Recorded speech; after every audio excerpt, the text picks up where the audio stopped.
Kun raadiyoo sagalee Ameerikaati.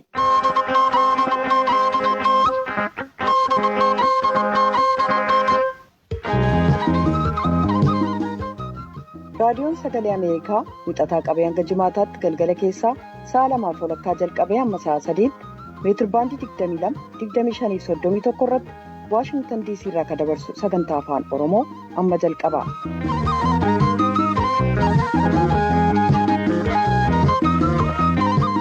Kanneen raadiyoo marsaa intarneetiif saatalaayitiin Aayilsaatiin akkasumas feesbuukiidhaan sagantaa keenya hordofaa jirtan dhaggeeffatoonni keenya bakka jirtan maratti nagaan keenya sinaa ga'u attamooltan. Jimaata caamsaa 28 bara 2021 keessummeessituun keessan har'aa Antuu Jibee Horaati. Itoophiyaa fi Eertiraan hookkarri Tigraay keessatti siiviilota irratti geggeessamu akka dhaabatu yoon taasisne ta'e uggura dabalataa kan irra kaa'uu maltu ta'uu akeekkachiiste Yuunaayitid Isteetsi. Kaleessa koree hariiroo alaa kan sanatii Yuunaayitid Isteetsi irratti mariin dhuga bahinsaa haala Itoophiyaa keessaa geggeessamee jira. Hoogganaan abbaa alangaa waliigalaa federaalaa Dr. Geediyoon Ximootiyoos kaleessa mana murtii olaanaa federaalaa ramaddii tokkoffaa farra shororkeessaaf dhimmootii heera mootummaatti dhiyaatanii adabbiin balleessummaa itti muramuun himamee jira.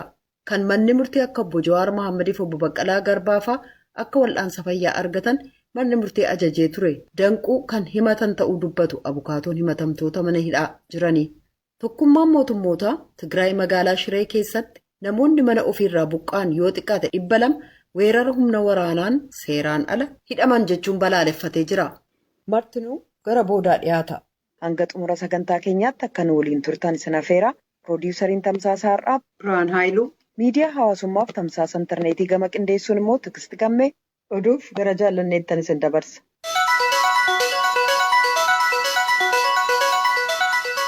Attamooltan kabajamtoota dhaggeeffatoota keenyaa oduun jimaata har'aaf qabnu kunoo. Kanneen Tigraay keessatti sibiilota irratti hokkara gaggeessan hin dhaaban taanaan Itoophiyaa fi Eertiraan tarkaanfii ugguraa kan itti gaafatamummaa dabalatu Ameerikaa irraa kan isaan mudachuu malu ta'uu Yuunaayitid Isteetsi akeekkachiiftee jirti. Tigraay keessatti Itoophiyaa fi Eertiraan adda bilisummaa uummata Tigraay yookaan TPLF waliin walitti bu'iinsa ega jalqabanii baatii 6 kan guute yoo ta'u kanneen kuma hedduu ta'an ajjeefamanii miliyoona 2 ka ta'an manaaf qe'ee ofiirraa godaanuun miliyoona 5 kan ta'an immoo beelli mudatee jira jedhameera. Kanarratti oduu booda gabaasa qabna. Magaalaa Shiree ka bulchiisa naannoo Tigraay keessatti namoota manaaf qe'ee ofiirraa godaanan kanneen yoo xiqqaate 200 ta'an irratti waraanni weerara gaggeessuun seeraan ala isaan hidhuu fi miidhaa irraan ga'u tokkummaan mootummootaa balaaleffatee jira. Gabaasa ergame Tuujubee dhiyeessa.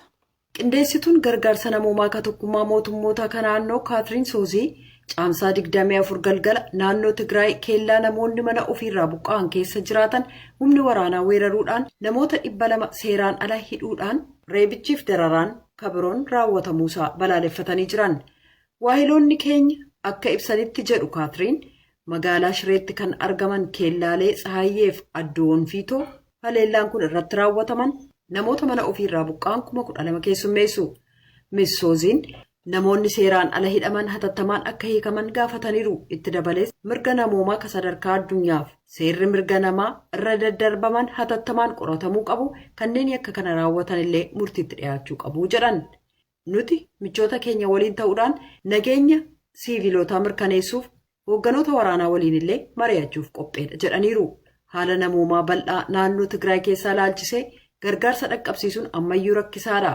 Kan uummanni itti heddummaateef uummanni miliyoona 1.8 keessa jiraatu godinni walakkeessa naannoo sanaa irra hedduu dhaqqabuun hin danda'amne jedhan. Hojjettoonni gargaarsa namoomaa bakki isaan dhaqqaban rakkoo hanqina nyaataa, caasaan bishaanii kan hin hojjenne, hanqinni ibsaaf tajaajila eegumsa fayyaa waan jiruuf haalli isaa hamaadha. Furmaati hatattamaa yoo argame malee baatilee xiqqoo ittaanan keessa hanqinni nyaata madaalamaa hamaan waan jiruuf wabiin nyaataas hedduu yaaddessaadha. Michoonni gargaarsa namoomaa deebii kennan qalbiitti ol guddisaa jiru.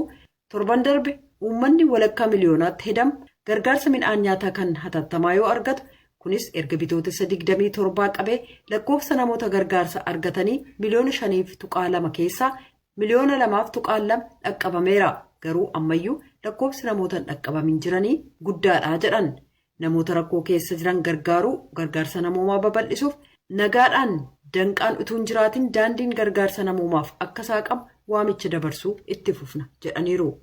Gama biraan Tigraay irraa oduu amma nu dhaqqabeen loltoota Eertiraa fi Itoophiyaan bakka qubatanii jiran irraa akka fudhataman namoonni hidhamanii turan sun guyyoota 3f bakka addi du'aaroo jedhamutti geessu galma gunaa jedhamu keessa erga tursiifamanii booda kaleessa galgala gadhiisamuun gabaasameera. Lapheef dugda isaanii irratti reebicha hamaan irratti raawwatame amma ciisanii kan jiran ta'uu kanneen VOA'f yaada kennan ibsaniiru jedha Murgeetaa Asbahaa Maqaleerraa. Muummichi ministeeraa Abiy Ahmed bara 2018 aangoo qabachuun jijjiirama siyaasaa jechuun gaazexeessonni hidhaa keessa jiran gadhiifamnaan gaazexeessaa Dassuu Duulaa Neezerlaand irraa gara biyya ofiitti deebi'uusaa dubbatee jira. Umriin isaa 45 ta'uu fi ittaanaa gulaalaa oduu marsariitii irraa akka ta'e Dassuun bara 2004 cunqursaa ture dheessuun biyyaa baqatee akka ba'ee fi yeroo jalqabaaf bulchiinsa Dr. Abiy jalatti saansuurii miidiyaa irratti gaggeeffamu dhaabatee bilisummaa haaraa argee akka ture dubbata. Waggaa 3 booda jechuun amma Dassuu fi gaazexeessonni biyyattii 3 balballi keenya rukutamuu mala jedhanii sodaachuun deebi'ee dhufee jedhu. Erga bara 2020 as gaazexeessotaa fi hojjetoota miidiyaa yoo xiqqaate 21tu hidhamee jedhu kanneen sadarkaa addunyaatti waa'ee miidiyaa hordofan hangi tokko. Dassuun waggaa darbe waa'ee qabsaa'aa siyaasaa naannoo tasgabbii hin qabne kan Oromiyaa keessaa hidhamuu laalchisee erga gabaasee booda ofiisaayyuu hidhame. Isaa fi waayiloonni isaa kabiroon 2 himannaan kan irratti hin dhiyaanne yoo ta'u baatii 3f hidhaa keessa jiran. Waan haaraatu ta'aa deemokiraasii fi walabummaan yaada ofii ibsachuun hojiirra oola jedhee yaadee ture garuu haalli jiru gada deemaa gaazexeessonni hedduun biyyarraa dheessaa akkasumas hangi tokko hidhamaa jiru jechuudhaan Dassuun Finfinneerraa bilbilaan ibseera. Itoophiyaan biyyootii Afrikaa uffee Saharaa gadii kanneen akka hamaatti gaazexeessota hidhan keessaa tokko taatee ka jedhan immoo kutaa kanatti bakka buutuu koree mirga gaazexeessotaaf falmuu yookaan CPJ ka ta'an Mutookii Muumoo turan. Gama kaaniin dubbiimtuun muummicha ministeeraa Abiy Ahmed Bileene Siyyum akka jedhanitti erga Dr. Abiy aangoo qabatanii as miidiyaa fi gaazexeessotaaf haala fooyya'aatu jira. Gaazexeessonni 44 hojjechuuf eehama kan argatan yoo ta'u seerri miidiyaa haaraa waggaa kana hojiirra ooleeraa jedhan. Akkuma biyyoota isaan kaanii gaazexeessonni seeraaf buluu qabu. Biyyi reefu deemokiraasii jalqabdu kan akka Itoophiyaa keessatti haalli hunduu guutameera jechuun rakkisaa ta'us garuu iddoo duriitti deebi'ee hin jechisiisuu jedhaniiru. Waa'ee gaazexeessaa Dassuu Duulaa gaafatamanii kan dhimmi kun isa ilaallatu abbaa alangaa muummicha poolisii federaalaa fi waajjira abbaa taayitaa miidiyaa Itoophiyaa kan warra gaazexeessotaaf eehama kennuutii jedhaniiru. Kan dhaggeeffataa jirtan raadiyoo sagalee Ameerikaa sagantaa afaan Oromooti. Pireezidaantii Yuunaayitid Isteetsi Joo Baayiden bara dhufu jechuun 2022 kan hojiirra oolu bajata doolaara tiriliyoona 6 koongireesni akka eehamuuf jimaata har'aa gaafachuuf jiru. Maallaqni kunis ijaarsa hojii misoomaa kan akka daandiilee, gamoowwanii, maddeen enerjiif kanneen biroo akkasumas sagantaalee hawaasaa babal'isuuf oola. Kana malees baasii mootummaa federaalaa dabaluun dinagdee fi liqaa biyyoolessaa qooduu of keessaa qaba jedhameera. Oduun ammaaf qabnu kanuma. Kan dhaggeeffataa jirtan as Waashingtan DC irraa kan darbu raadiyoo sagalee Ameerikaa sagantaa afaan Oromooti. Itoophiyaa fi Eertiraan hookkarri Tigraay keessatti siiviilota irratti geggeessamu akka dhaabatu yookaan hin taasisne ta'e uggura dabalataa kanarra kaa'uu maltu ta'uu akeekkachiiste Yuunaayitid Isteetsi. Kaleessa koree hariiroo alaa kan Yuunaayitid Isteetsi irratti mariin dhuga ba'iinsaa haala Itoophiyaa keessaa geggeessamee jira. Seeratumtoonni Ameerikaas fixiinsa raawwatamu dhaabsisuuf tarkaanfii kan deeggaranii jiran gabaasaa guutuu Bafaqaaduu dhiyeessa. Mootummaan Itoophiyaa fi Eertiraa dhimma mirga namoomaa irratti haala keessatti jiru jijjiiruu baannaan uggurii yookaan qoqqobbii dabalataa akka hojiirra oolchitu Yuunaayitid Isteetsi akeekkachiisaa jirti. Haalli siyaasaa Itoophiyaa yeroo ammaa mootummaa Yuunaayitid Isteetsi akka yaaddesse hooggantoonnii fi bakka bu'oonni uummataa karaa adda addaatiin ibsaa jiru. Jalqaba torban kana ministeerri dhimma alaa qoqqobbii viizaa labse. Pireezidaanti Baayiden wanti Itoophiyaa keessatti deemaa jiru akka isaan yaaddesse ibsan. Seeneetii Ameerikaatti koreen hariiroo dhimma alaa dhimma Itoophiyaa irratti marii taasise. Dura taa'aan koree hariiroo dhimma alaa Senaatar Baab Maandeez Itoophiyaan waggoota baay'eedhaa fi dhimma nageenyaa naannoo sanaa irratti ammam barbaachisaa akka taate dubbataniiru. Senaatar Bob Menendez koree senaataroota hariiroo dhimma alaa irratti haasaa taasisaniin alatti yaaduma koree irratti dhiyeessan sana babal'isuudhaan miseensa mana maree bakka bu'ootaa kan ta'an Gregory Meeksii wajjin bulchiinsi Joo Baayiden xiyyeeffannoo gochuu qaba mata duree jedhuun yaanni qopheessan barruulee The African Report jedhu irratti maxxansamee jira. Akkana jedha. Yemmuu muummichi ministeeraa Abiy Ahmed mormii guddaa godhameen aangootti dhufanii Itoophiyaan gara dimokiraasiitti ceeti jennee hedduun keenya abdii qabaannee turre. Haala nama gaddisiisuun abdiin suni fiixaan hin baane. Mootummaan Federaalaa Itoophiyaa, Eertiraanii fi warreen biraa adda bilisa baasaa uummata Tigraay irratti lola labsan. Erga jeequmsa sanatti gatiin kaffalamuu jalqabee ji'a 7 ta'uufi. Namoonni 10,000 lakkaawamanu du'aniiru yookiin madaa'aniiru. Hokkorri saalaa qe'ee ofiirraa buqqa'uu fi sarbiinsi mirga namoomaa kan biroos raawwatamaniiru. Buufanni fayyaa, manootiin barumsaa, buufanni baqattootaa akkaataan haala midhaanii akka hin taanetti barbadaa'aniiru. Kuni akka waan bu'aa lolarraa dhufeetti waan fudhatamuu danda'u miti. Wanti ilaalaa jirru haa ta'u jedhamee qindoominaan badiinsa raawwatameedha. Kan jedhu yaanni senaatar Bob Menendez kun hangawoonni Yuunaayitid Isteetsii fi gareewwan biroo rakkoo Tigraayii fi fala siyaasaa barbaachuu irratti yaalii cimaa taasisuu fi gargaarsa namoomaatii fi doolaara miiliyoonii 300 fi miiliyoonii 5 gumaachuu ibsaniiru. Akka isaa ta'e garuu yaaliin godhame akka barbaadametti deemuu akka hin dandeenyes ibsaniiru. Yuunaayitid Isteets hoggantoota biyyoottan Afrikaa jaarmiyaalee adda addaa naannoo fi bakka biroo jiran wajjin sarbiinsa mirga namoomaa irratti iftoominni itti gaafatamummaan akka jiraatu hojjechuu itti fufuu qabdi jechuudhaan biyya diigamte keessatti fedhiin keenya fiixaan ba'uu hin danda'u jedhaniiru. Yuunaayitid Isteetsii fi Itoophiyaa gidduutti walitti dhufeenyi yeroo ammaa muddama keessa jiru biyya diigamte deebisanii ijaaruutti gatii kaffalamurraa inni kun isa gatii salphaa nu kaffalchiisuudha. Itoophiyaa dimokiraatomte akkasumas kan nagaadhaa fi badhaadhina qabdu gargaaruudhaaf Ameerikaan cichuu qabdi jedhaniiru. Senaatar Bob Menendez fi bakka bu'aan mana maree Gregory Meeksii yaada dhiyeessan keessatti. Karaa biraatiin dhimma kanarratti senaataroota yaadaan hirmaatan keessaa senaatar Christopher Coons isaan tokko. Protest movement that largely brought him to power was led by young men in Oromia. Caalaan keenya jalqaba irratti muummichi ministeeraa Abiyyi haala hirmaannaa siyaasaa mijeessuu isaanii irratti abdii horannee turre. Akkaataan ka'umsa isaanii mormii yeroo dheeraadhaaf taasifameen yaada isaaniin uummata Itoophiyaatii fi addunyaa biratti fudhatama argatan. Sochiin mormii isaan aangootti fide sun kan hogganame dargaggoota Oromiyaatiin. Yeroo ammaa baay'een isaanii mana hidhaa jiru yookiin warra hidhatee lolaa jirutti makamaniiru. Yaada duraanii muummicha ministeeraa Abiyyii fi waan amma lafarra jiru akkamitti ilaaltan jechuudhaan gaaffii isaanii ministeera dhimma alaa Ameerikaatti dhimma Afrikaa irratti gargaaraa ministeeraa kan ta'an ambaasaadder Robert Frank Godeefiif dhiyeessan. Ambaasaadder Robert deebii kennaniiru. When Prime Minister Abiy came to power, he presented a vision that was Muummichi ministeeraa Abiyyi yemmuu aangoo qabatanii yaanni isaan qabanii hawwatamaadhaa fi abdi qabeessa ture.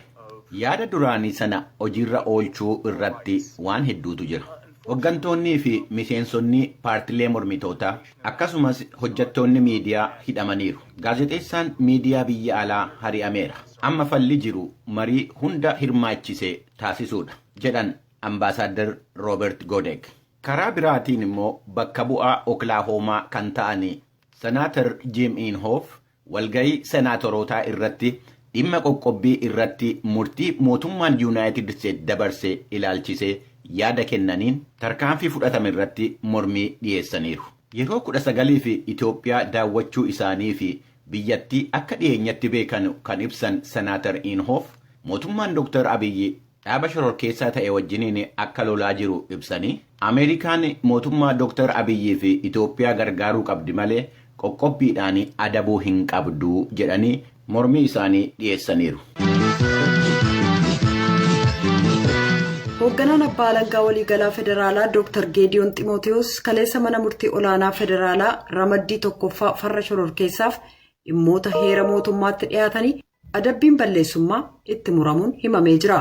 Dr. Geediyoon tajaajila wal'aansa fayyaa shakkamtoota mana hidhaatti argaman kan obbo Jawaar Mohaammed, obbo Baqqalaa Garbaaf, obbo Hamzaa Booranaa kamanni murtii olaanaa federaalaa murteesse danquun kan himataman ta'uu abukaatoon himatamtootaa sagalee Ameerikaaf ibsanii jiran Tsahaay Daamxootu Finfinneerraa gabaase. Ji'ootaniin dura shakkamtoonni mana hidhaatti argaman obbo Jawaar Mohaammed, obbo Baqqalaa Garbaa fi obbo Hamzaa Booranaa dhukkubsatanii tajaajila wal'aansaa akka argataniif mana murtii olaanaa federaalaa Lidataa ramaddii tokkoffaa dhaddacha yakka farra shororkeessaa fi dhimmoota heera mootummaatti iyyatanii heeyyamamee fi turee kan jiran abukaatota isaanii keessaa tokko kan ta'an obbo Milkiyaas Bulchaa abbaan alangaa waliigala federaalaa ajajni kun akka hojiirra oolleef danqee turee jedhan. Akka obbo Milkiyaas jedhanitti shakkamtoonni kunneen tajaajila wal'aansaa akka argataniif ajaja manni murtii kenne bira darbuun hoogganaan abbaa alangaa waliigalaa federaalaa Dr. Geediyoon Ximootiyoos xalayaa dhaabbata fayyaa itti tajaajilli wal'aansaa kennamu jijjiiruun barreessaniifiin mana murtiitti dhiyaatanii jechuun ibsaniiru. Galmee obbo Jawaar Mohaammed faarratti kanaan dura abbaan alangaa waliigala federaalaa Dr. Geediyoon Ximootiyoos waa'ee mirga fayyaa obbo Baqqalaa Garbaa, obbo Jawaar Mohaammed, obbo Hamzaa Booranaa irratti hospitaala Laandimaark jedhamutti akka isaan wallaanaman manni murtii ajaja dabarsee osoo jiru aangawaan mootummaa kun Dr. Geediyoon Ximootiyoos yookaan immoo seera abbaa alangaa waliigala federaalaa jechuudha. Isaan ajaja mana murtii kana maddiitti gatuudhaan akka isaan hospitaala Xooraayilochi jedhamutti akka yaalaman mana amala sirreessaatti xalayaa barreessanii turan aangoo isaanii fayyadamanii. Isaanuma irratti ajaja mana murtii karaatti hambisuudhaan yookaan immoo ajaja mana murtii tuffachuudhaan murtii mana murtii kaka'umsa ofiitiin aangoo ofiitiin diiguudhaan kan jedhuun iyyannaan irratti dhiyaataa ture. Isaanumatu qulqulleeffataa ture. Manni murtii qaamaan dhiyaatanii akka yaada isaanii kennatan manni murtii ajaja dabarsee ture. Kanaan dura yeroo 3-4 dhiyaachuu dadhabanii turanii har'a garuu dhiyaatanii jiru. Oolmaa dhaddacha kaleessaatiinis falmii hoogganaa abbaa alangee waliigalaa federaalaa Dr. Geediyoonii fi abukaatota hidhamtootaa gidduutti taasifames obbo Milkiyaas akkasiin tarreessaniiru. Sababa ajaja mana murtii maaliif saspeendi gochuu akka barbaadan sababni yoo jiraate jechuudha manni murtii isaan gaafate isaanis sababa dhiyeeffataniin tokkoffaa rakkoo nageenya hamaatu ture dhimma uummataatiif jecha namoonni miidhamuu waan danda'aniif naannoo sanatti sodaa qabatamaa waan tureef jennee odeeffannoo waan nu qaqqabeef oliyyannoo gaafachuufis yeroo waan hin arganneef sa'aatii muraasa gidduutti ajajni sun raawwatamuu waan qabuuf ajaja mana murtii sanaa kanaaf jennee dhorkine kan jedhu yaada kennanii gama abukaatotaatiin immoo falmine sababni abbaan alangaa waliigala federaalaa dhiyeessan kun sababa seeraan fudhatama qabu miti. Tokkoffaa rakkoomti nageenyaayyuu hin jiru osuma jiraates humna mootummaatii ol miti. Magaalaa walakkaatti naannoo itti koomishiniin poolisii federaalaa jiru naannoo sana naannoo eegumsa cimaa qabu magaalaa walakkaatti bakka sodaan nageenyaa qabatamaadhaan hin jirretti sababni jedhame sababa qabatamaa miti. Utuma jira ta'ee immoo humni mootummaa cimaa jira magaalaa kana keessa humni poolisii federaalaa jira, humni poolisii Finfinnee jira, humni raayyaa ittisa biyyaa jira. Naga eegdonni baay'een osoo jiranii sodaa qabatamaan ta'in irra kan ka'edha kuni.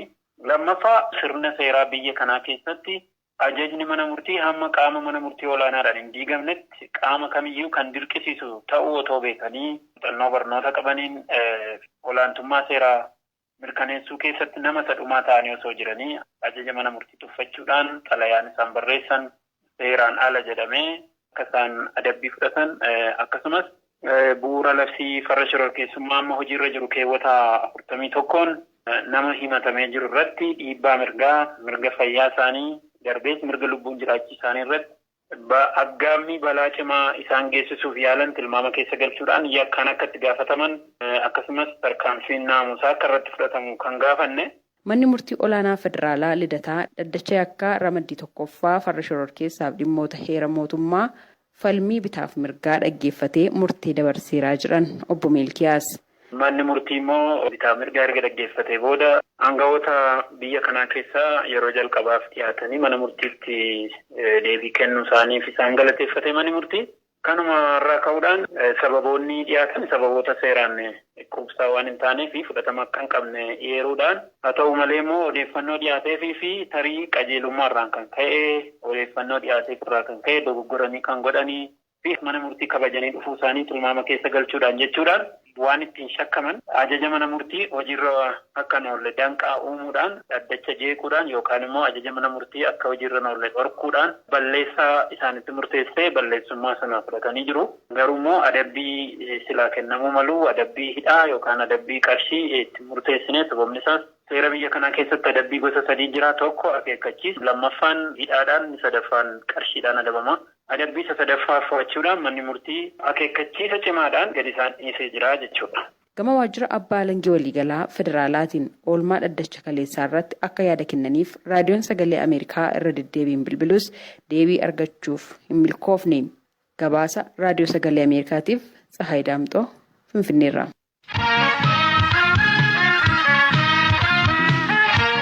Kan dhaggeeffataa jirtan as Waashingtan DC irraa kan darbu raadiyoo sagalee Ameerikaa sagantaa afaan Oromooti.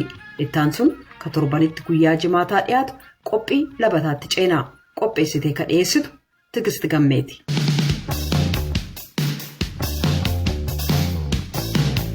Akka mooltan dhaggeeffatoota keenyaa qophiin labataan har'aa jalqabeera. Dhimma barattoota barana yuunivarsiitii seenanii irratti xiyyeeffata. Dhumarrattis oduu ispoortii xinnoo isiniifan dhiyeessaa. Qophiiwwan kana qindeessee anan isinii dhiyeessu immoo ani Tigist Gammeeti. Gara dubbii ijoo.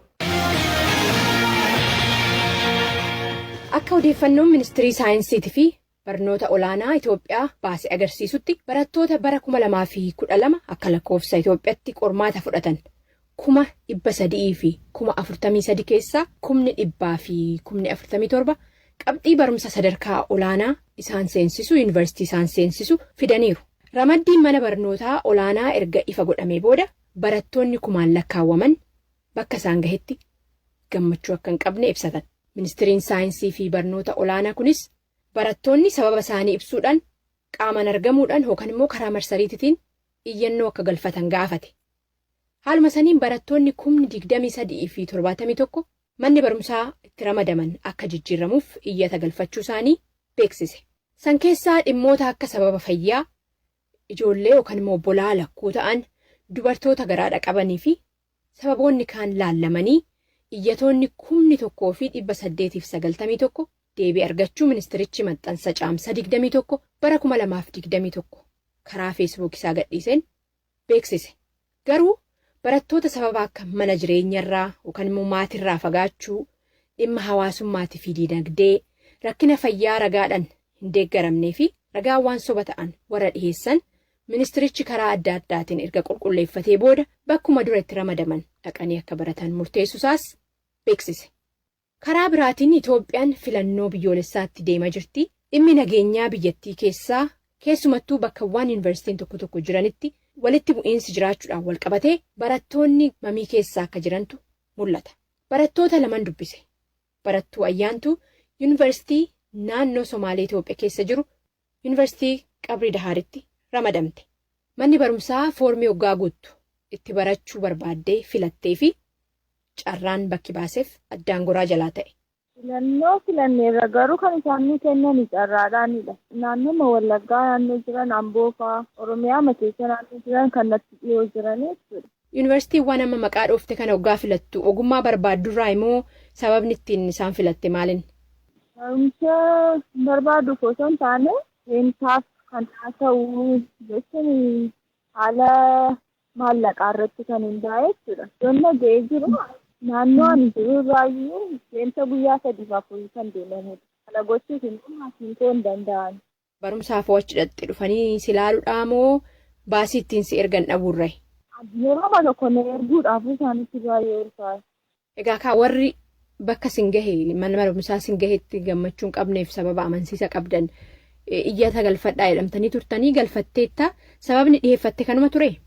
Mootummaanis yaada dhiyeeffadhaan hin jedhe yaadaniin dhiyeeffannee irratti nama mammaraxanii nama jira godhan ijoolleen wajjin gashine geessaa nama 10 akkam taane gashine naantee isaa nama tokkoof bichaa godhanii naannoo mootummaa. Inni maallaqa maatiin koo qabanii na barsiisuu akka isaan hin dandeenyedha. Amma yoon natti dhiyoo jira mootummaa argadhee natti dhiyoo jiru yoo baradhe malee maatiin kootu mandhiisee taa'ee immoo qarshiidhaan na barsiisuus hin danda'an. Waan isaan hin jaran barbaacha Wallaggaas dhannee garsachuu yaada keenya dhiyeeffachuu barbaanneera nurkaa fuudhis hin barbaanne jijjiirraa gaafachuu heertanii. Murtii akkamiirra geechette reemma maal karoorfatte? Yoo fi jijjiirraa yoo jedhanii jijjiirraa manni eegaan kanaanis immoo barumsas dhiisanii mataa'uudha malee asii kaanii achi deemuun baay'ee ulfaataan hin danda'an akkasuma Wallaggaa ammayyuu hin ulfaata yeroo amma naannoo ani jiru jechuudha. Yoonaa jijjiirraa amma eeggadheen baradhaan kanaadhatti garuu yoo namni naannoo na deeggare immoo dandee madhee yaada kanaa achi taa'uu madhaqa. Barataan biraan anan dubbise Eeliyaas jedhama. Eeliyaas ofiisaatii yuunivarsiitiitti ramadame jaalateera. Anaan yuunivarsiitii Hawaasaa argee Hawaasaa deemuuf yaadan qaba. Biyyiinis biyya bareeddoo waan taateef biyya nagaa waan taateef achi deemuu yaadeen jiran. Haala nageenyatii fi filannoo wajjin wal qabatee garuu barattoota isaa fi hiriyoota isaa bira sodaan akka jiru tarreessa. Ijoollee warri kaan biyya fagoo kan gaggeeni baay'eetu jira. Fakkeenyaaf akka Baqalee fa'aa achimmoo wanti nagaan hin jirree fi waan deeman natti hin fakkaatu. Eenyuyyuu amma gara yuunivarsiitiitti deemuu namni itti tolee deemaa jiru hin jiru. Biyya Amaaraatti warra kaaniin immoo gara Samaraa fa'aa biyya fagoo wanta ga'anii jiruu fi maatiinis hin erguuni achitti. Sababiin isaa immoo haala nageenya biyyaati. Biyya Injibaaraa biyya fagoo gaggeeraani. Haalli nagaa biyyattiis dammoo mircaa dura deemtu waan jedhamee fi hundumtuu sodaatee jira. Maatii wanta sodaatee fi asuma akka dhuunfaatti baratanii fi yaadi isaanii ijoolleen baay'inaan hiriyooti koo akka dhuunfaa baratna jechaa turan. Ministeerri Saayinsiitii fi Barumsa Olaanaa Itoophiyaa Dr. Saamu'eel Urqaatoo ibsa isaaniitiin yuunivarsiitiiwwan simachuudhaa qophii xumuranii akka lakkoofsa Itoophiyaatti caamsa 30 bara 2013 barattoota haaraa simatanii barattoonni haaraan kunis waxabajjii 1 barumsa akka jalqaban karoorfamuu beeksisan ibsuma isaanii kanaan. Maatii ishiitiif intala hangafa ta'uun dubbattu ayyaantuun yuunivarsiitiitti ramadamteerraa sababa fageenyatii fi dinagdeetiin hafuu yaadaa jiraattus garuu immoo barumsa malee jireenyi ishii fuulduraa yaaddoo akka itti ta'es ibsiti. Yeroo ammaa yeroo laaltan namni barannee yerootti iddoo hin qabneedha beeksisni fedhana yaada. Dhataa qabaachuun illee hin ulfaata as keessa taa'anii. Hojjechuuf yeroo ani qabu baradheen kana ta'aa dheedheen itti adeemaa ta'e amma kana deemee waggaa amma kana deemee dhufee immoo akkas gaafa na jalaa ta'uu carraa ani qabu waan kana hin jedhamne hojii garaagaraa malee hojii hojjechuuf waan ulfaatudha.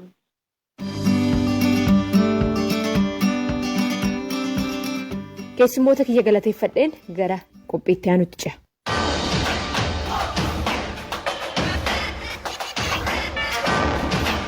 Liigiin kubbaa kaachoo Afrikaa Ruwaandaa magaalaa Kigaalitti taphatamaa jiru sanbata duraa dhufu kana xumurama. Garee 12 jalqabee amma 4tti galeera. Gareewwan 12 si yaadachiisudha. Garee Aljeeriyaa, Angoolaa, Kaameruun, Masrii, Maadagaskar, Maalii, Morokoo, Mozaambiik, Naayijeeriyaa, Ruwaandaa, Seenegaal fi Tuuniziyaa irraa. Dorgommii liigii kana Naashinaal Baaskeetbool Asooseeshinii Ameerikaatu ispoonsarii godha. Gareen biyya dorgommiin itti qophaa'ee jiru kan Ruwaandaa jechuudha. Patriots jedhamu garee cimaa ta'utu himamaaf jira. Still early on, the Patriots' Brandon Costner made a full court pass to Seda Sagamba for 2. The host team did it again in the first quarter when Dieudonné Ndize. Gareen afran semifaayinaaliidhaaf darban garee Patriots kan Ruwaandaa nama olitti ibsa jechuudha. Tokko garee Zaalmaak Masriirraa, garee Angoolaa Petro di Laawudaadhaa fi US Monster garee Tuuniziyaati. Afran kana keessaa guyyaa 2 booda eenyu shaampiyoonaa akka ta'uun beekama jechuudha. Taphni liigii kubbaa kaachoo Afrikaa kun marsariitii VOA Afaan Oromoo www.voaafaanoroomoo.com irratti kallattiidhaan darba. Viidiyoowwan gaggabaabaa kubbaa kaachoo kana keessa fudhataman immoo karaa Facebook keenyatiin akkasumas karaa Instagramtiin hordofuu dandeessu.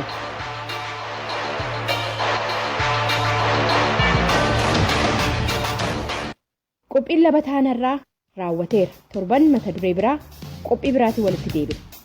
Ani Tiksiti Gammeetii nagahan.